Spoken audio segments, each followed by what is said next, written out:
Queridas amigas, amigos, ante todo muchísimas gracias. Muchísimas gracias por la oportunidad de volver a estar en Perú. Muchísimas gracias por sentir esta recepción y este afecto que de alguna manera implica un abrazo sanmartiniano y bolivariano. Gracias por permitirme compartir esta mesa con queridos amigos y gracias por todo lo que dijeron. Yo sé que soy un impresentable, no se preocupen.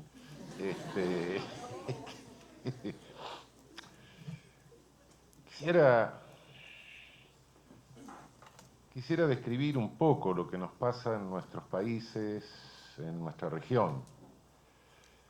Realmente ustedes, Perú, Bolivia, Chile, Argentina, Uruguay, tenemos índices de homicidios relativamente bajos en la región, por suerte.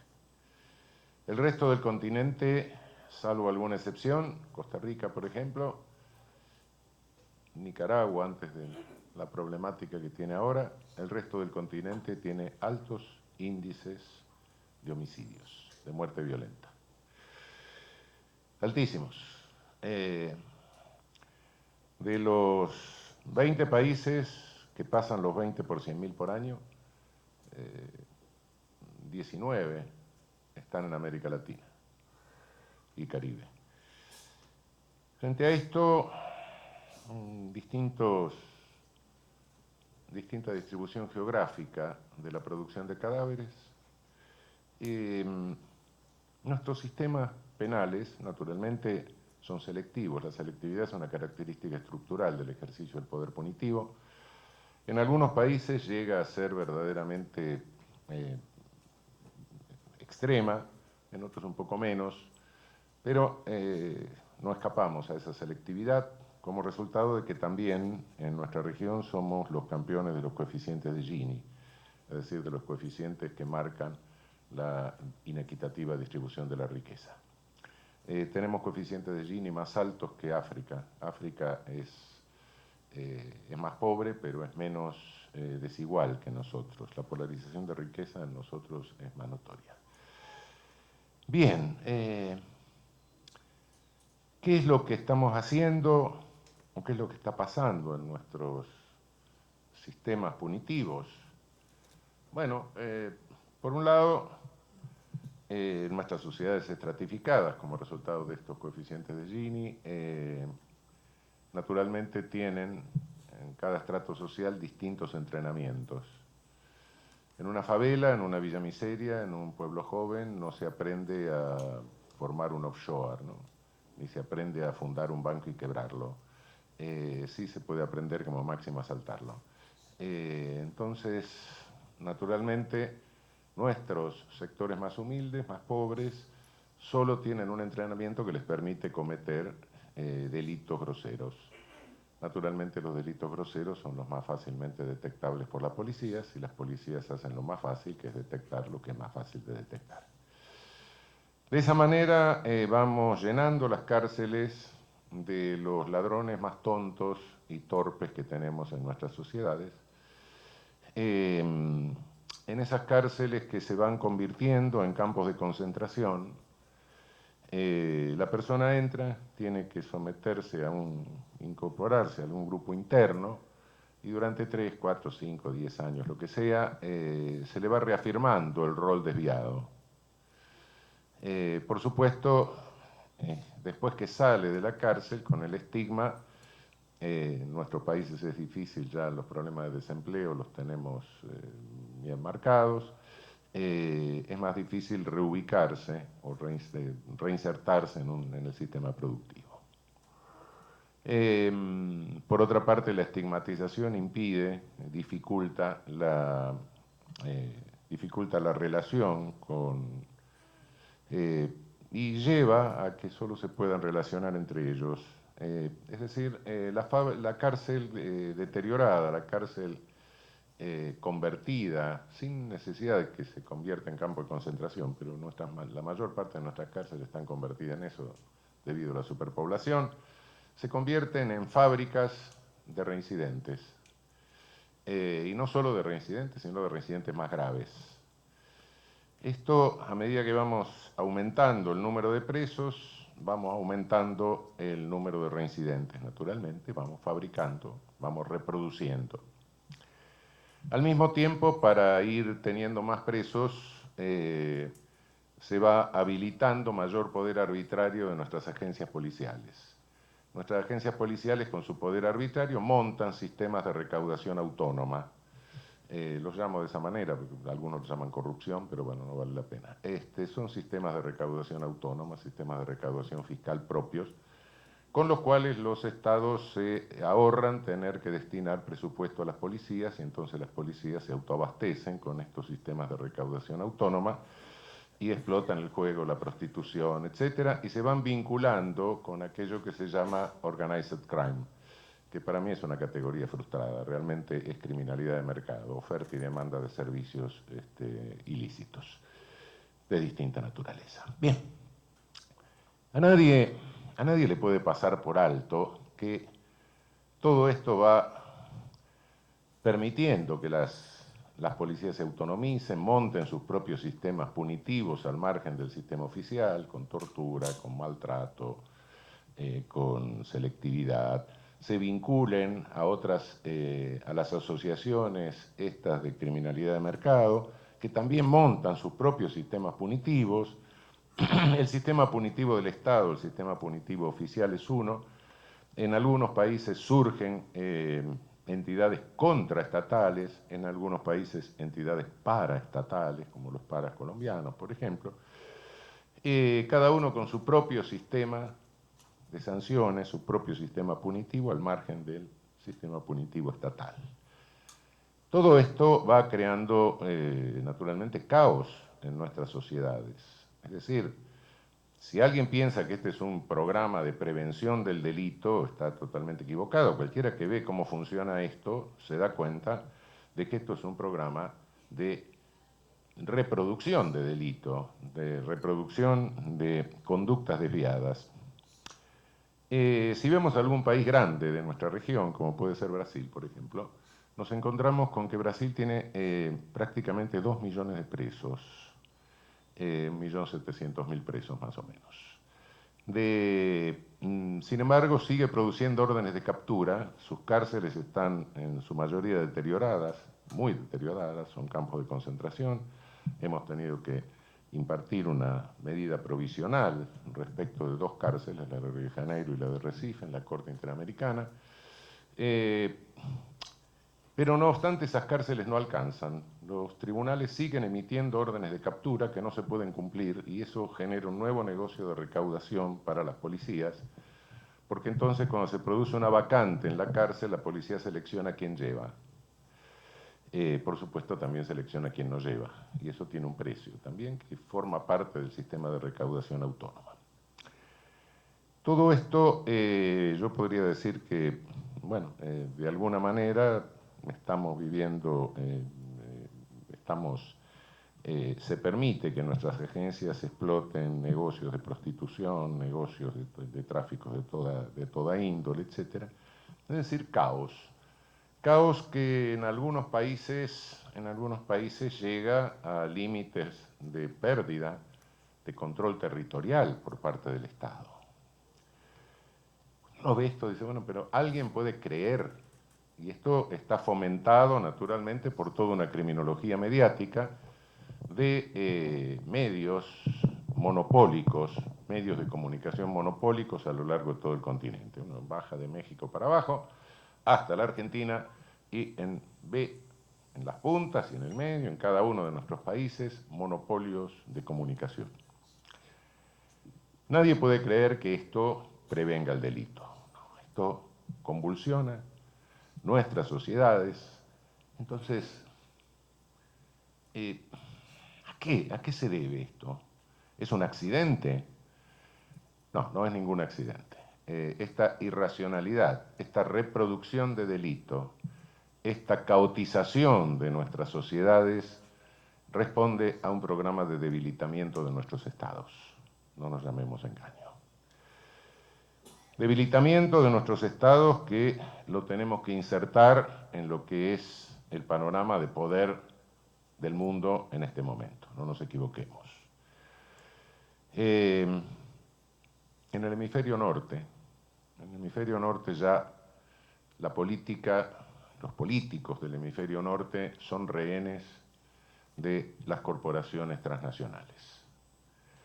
A diferencia de lo que sucedía antes con el viejo imperialismo, donde había programas políticos de estados del norte que ejercían ese imperialismo en beneficio de sus establishments, hoy los establishments han cooptado el lugar de la política, ocupan el lugar de la política, y los políticos del hemisferio norte no pueden hacer otra cosa que responder a los intereses de las corporaciones transnacionales con sede en sus países.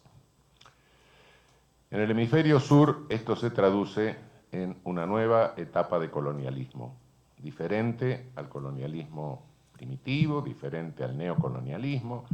Es un tardo colonialismo que se ejerce a través de imponernos deuda externa, de imponernos constantes ajustes presupuestarios, reducciones presupuestarias, del desmantelamiento de lo que eran nuestros precarios estados sociales. Nunca llegamos a tener un estado social de derecho completo, pero por lo menos algunos pasos habíamos dado. Esto retrocede, hay una regresión en materia de derechos humanos, no solo en materia de derechos económicos, sociales, culturales, ambientales, sino que se refleja también en una regresión en materia de derechos humanos individuales. Se afecta fundamentalmente nuestro derecho al desarrollo progresivo y estas corporaciones transnacionales, estos CEOs, Chief Executive Officers de corporaciones transnacionales, son los que verdaderamente están detentando el poder planetario. El capitalismo cambió aquel capitalismo productivo, aquel capitalismo cuya polarización se daba entre explotador y explotado. El Estado podía estar en el medio y tirar un poco para el lado de la fuerza del capital, tirar un poco para la fuerza del lado del trabajo, oficiaba de mediador. Esto se terminó porque por el lado del capital, hoy lo que tenemos son CEOs que no son los dueños del capital. No está Henry Ford, no está el dueño de la empresa. No. En este capitalismo financiero hay tecnócratas que no son los dueños, pero que están encargados de obtener en el menor tiempo la mayor renta posible a costa de cualquier cosa. Y van cayendo barreras éticas, barreras legales, etc. Es decir, si hay que hablar de una criminalidad organizada, yo diría que la criminalidad organizada está hoy en el capitalismo financiero. Y no lo digo metafóricamente, lo podemos decir Código Penal en la mano. Crisis del 2008. Nadie puede creer que los precios de los inmuebles pueden subir al infinito y que el crédito puede seguir al infinito. Es una mentira, es un ardid en el que cayeron los que compraban los inmuebles con esos créditos. Es decir, es una macroestafa que ha determinado una crisis planetaria prácticamente. Estafa.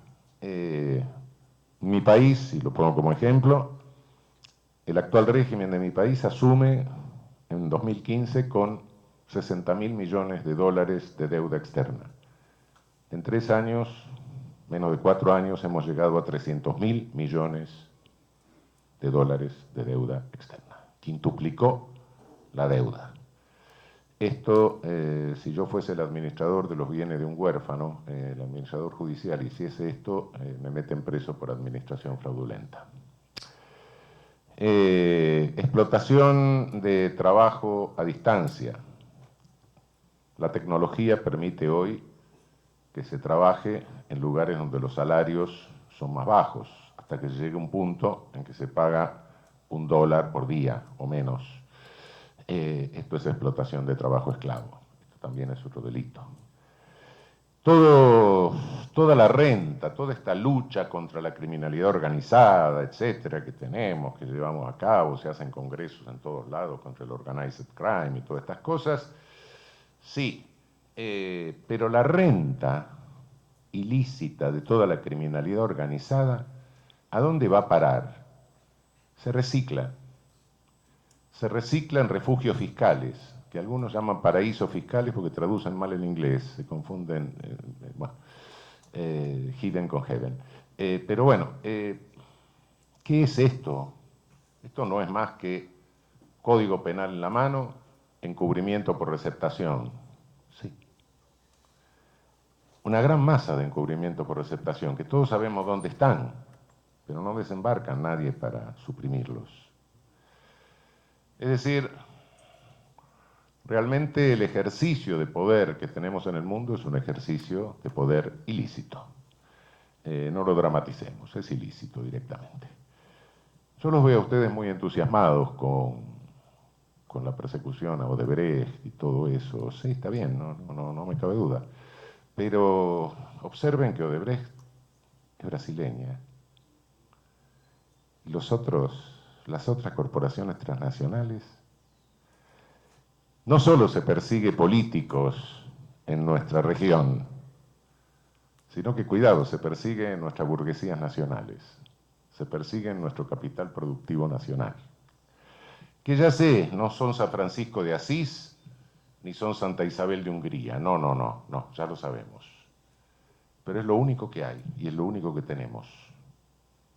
Y cuando se procesa a uno o dos miembros del directorio de alguna empresa latinoamericana que cotiza en New York, eso baja el precio de las acciones y permite comprar la empresa a precio vil. Y cuidado, que cuando desaparece nuestra burguesía nacional, nuestro capitalismo nacional, no viene el socialismo, muchachos. No, vienen las corporaciones transnacionales. Es decir, estamos sufriendo las consecuencias de un tardo colonialismo que se vale de monopolios mediáticos, que no están al servicio de las corporaciones transnacionales. No, son corporaciones transnacionales, directamente. ¿Qué es lo más sencillo para dominar un país? Tenerlo cautizado. ¿Qué hacen nuestros sistemas penales en este momento? Cautizan nuestras sociedades. ¿Qué pasa en los países con alto índice de homicidio? Lo normalizan. A mí me resulta realmente indignante cuando escucho el discurso de normalización del homicidio en México. Pero indignante, es un discurso racista. He escuchado por televisión, es decir, algún imbécil adelante de la cámara, esto que nos sucede es porque los mexicanos somos violentos. Fíjese nuestra historia, los aztecas que sacrificaban. Los aztecas mataban a los prisioneros como lo hacían los españoles, no de otra manera. Fíjense que nuestra historia está llena de sangre. ¿Cómo va a estar llena de sangre si le robaron 2/3 del territorio? Cuidado. Este es un comentario racista propio del grupo de los científicos de la época del Porfiriato. Y así más o menos normalizan, con este y otros argumentos, normalizan la violencia, la muerte violenta donde es alta.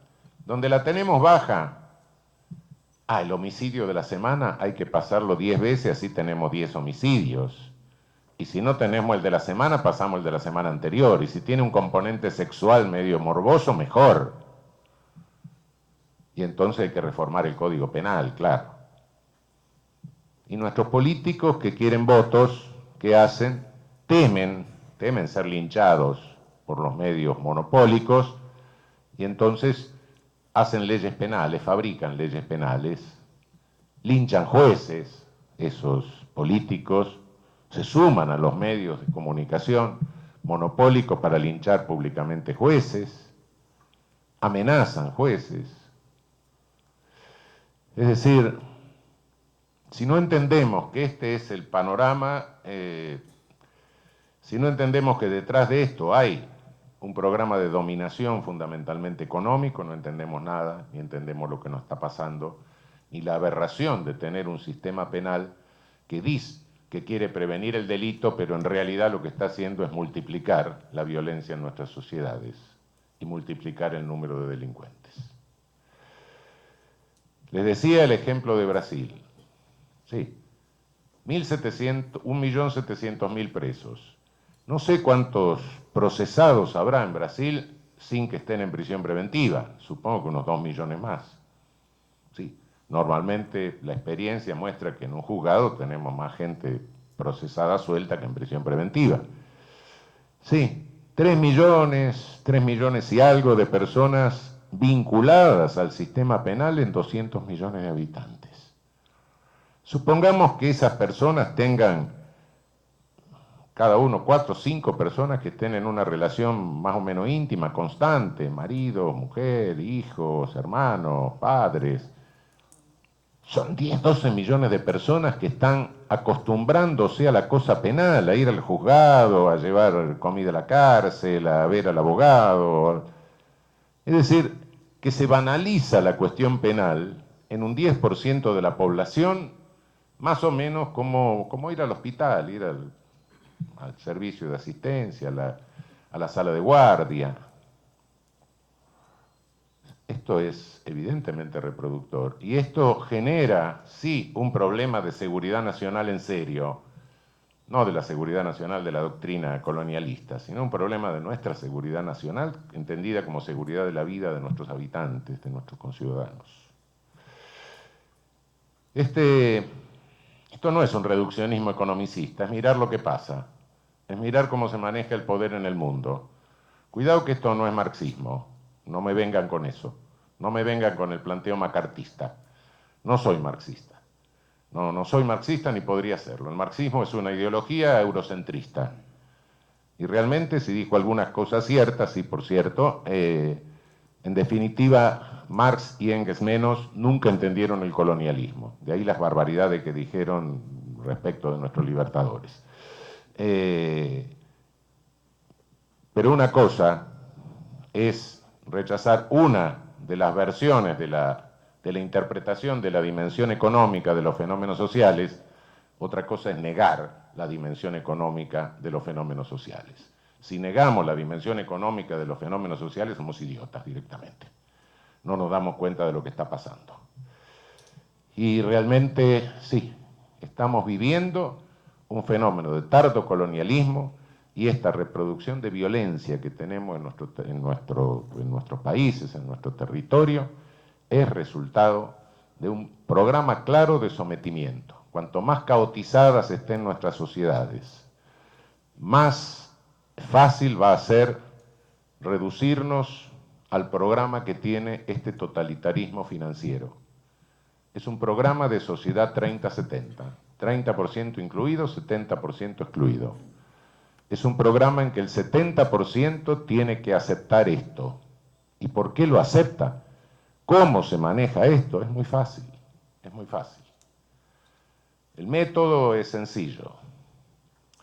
Algunos colegas creen que, bueno, están en el siglo pasado todavía, y creen que se va a rodear a la Villa Miseria y a las favelas con tanques de guerra. No, ese método ya no funciona. Otros creen que la van a ocupar con los cosacos del zar. No, ya no hay cosaco ni zar. Otros piensan que van a tomar el Palacio de Invierno. No, tampoco hay Palacio de Invierno, no se preocupen. Realmente la técnica hoy es mucho más perversa. No solo es selectivo el sistema penal en cuanto a criminalización, es selectivo también en cuanto a victimización. Es decir, nuestras clases carenciadas están más expuestas a la victimización que nuestras clases medias y nuestras clases altas. Por ende, sufren más la victimización. Si vemos lo que pasa en la ciudad de Buenos Aires, tenemos un índice de homicidio muy bajo en el resto de la ciudad, pero en el 5% de población de barrios de emergencia nos sube 5 o 6 veces más el homicidio. Es decir, se victimizan entre ellos, se victimizan entre los pobres. En consecuencia, es muy fácil incitar el sentimiento vindicativo respecto de aquel que está sufriendo las consecuencias de la victimización. Criminalizados y victimizados pertenecen a los mismos sectores carenciados.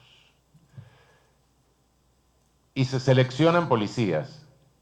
Policizados también pertenecen a los sectores humildes de nuestras sociedades. Y entonces, ¿cuál es la técnica? Que se maten entre ellos, que se maten entre los pobres. Hay algunas ciudades donde vemos esto casi urbanísticamente. Un centro de la ciudad con una actividad febril en el día, cuando termina el día, a través de autopistas sin esquinas para que no le roben el reloj ni nada por el estilo, se sale a los barrios residenciales. El centro pasa a ser ocupado por la marginalidad. A la mañana la marginalidad se retira y vuelven los otros desde los barrios marginales. Hay alguna ciudad importante de nuestro continente que tiene esta distribución urbana. De vez en cuando los que van por la autopista le tiran un hueso a los mutantes que están abajo. Esta es la realidad de nuestras sociedades. Que se maten entre los pobres, cuanto más se incentive la conflictividad entre ellos, más van a estar entretenidos en matarse, menos van a poder dialogar, menos van a poder coaligarse y menos van a poder tener conciencia de la situación en que se encuentra y menos van a tener posibilidad de tener un protagonismo político coherente. Lamentablemente, esto es lo que explica este fenómeno, este absurdo que estamos viviendo de sistemas penales que se vuelven punitivistas, pero que en definitiva, en lugar de prevenir el delito, lo que están haciendo es promocionando, agravando todas las situaciones sociales y difundiendo delito y caos en nuestras sociedades, que de esa manera debilitan los estados y los hacen pasto más fácil de este tardo colonialismo. Lo que estamos viviendo no es resultado de un neoliberalismo, no, cuidado. Neoliberalismo es una máscara, es una ideología, en el peor sentido de la palabra, una ideología encubridora, que se autodenomina neoliberalismo. De liberalismo no tiene nada. Y de neo tampoco, salvo que entendemos neo como cáncer. De otra manera no. Pero ¿qué es lo que hay atrás de esto? Hay un totalitarismo. Hay un totalitarismo financiero, directamente, que opera de una manera en el hemisferio norte y que nos hace pasto de un tardo colonialismo en el hemisferio sur, causándonos el enorme número de muertes que provocan los efectos de la violación a nuestro derecho humano al desarrollo progresivo. Bueno, muchísimas gracias. Buenos días a los ponentes, muchas gracias, ha sido muy enriquecedora la charla. Primero, yo sé que han dicho que sean breves, pero quería confesarles, yo quería ser penalista en primer año, pero me desanimé del derecho penal totalmente cuando estaba en la universidad, soy sanmarquina, y me metí a los derechos humanos. Y entrando a los derechos humanos es donde nuevamente entré al derecho penal por algunas dudas que tenía cuando leía a Cansado Trindade, que ha sido ex juez de la Corte Interamericana, en sus votos razonados, y uno de los que me llamó la atención fueron el caso Niños de la Calle, que justamente trata mucho sobre el tema de criminalización de la pobreza, que es un término que se maneja, todos creen que recientemente, pero es un término muy antiguo que viene desde el año 2000, porque es un fenómeno que en Centroamérica, por lo menos que he estado viendo, en Honduras y en estos países que son la ruta hacia el narcotráfico es muy utilizado.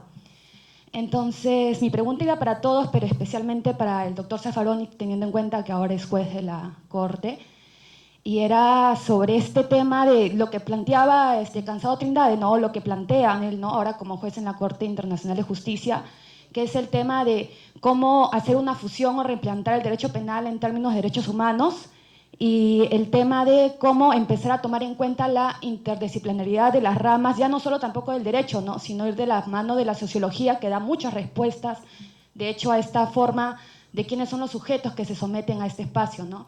También me gustó mucho la exposición de la doctora Toro y me gustó que citara a Galeano, ¿no? Porque Galeano tiene un poema muy bonito que se llama Los Nadies y él toca este tema también y dice que los nadies valen menos que la bala que los mata, ¿no? Y cómo se ha criminalizado y creado un ideal de sujeto colectivo en el cual también va una rueda en la cual no solamente es el derecho penal que está transformando, ¿no? Sino algo que no discuten en las escuelas del derecho y que es muy importante, que es cómo el neoliberalismo en esta etapa del siglo XXI, con la globalización, ha creado nuevos sujetos en los cuales ya no son ni siquiera sectores por clases sociales, sino también la raza y otras formas, las nuevas tecnologías, cómo está generando una juventud o una nueva sociedad en la cual nos sometemos a ciertos parámetros en los cuales nosotros mismos nos vamos discriminando.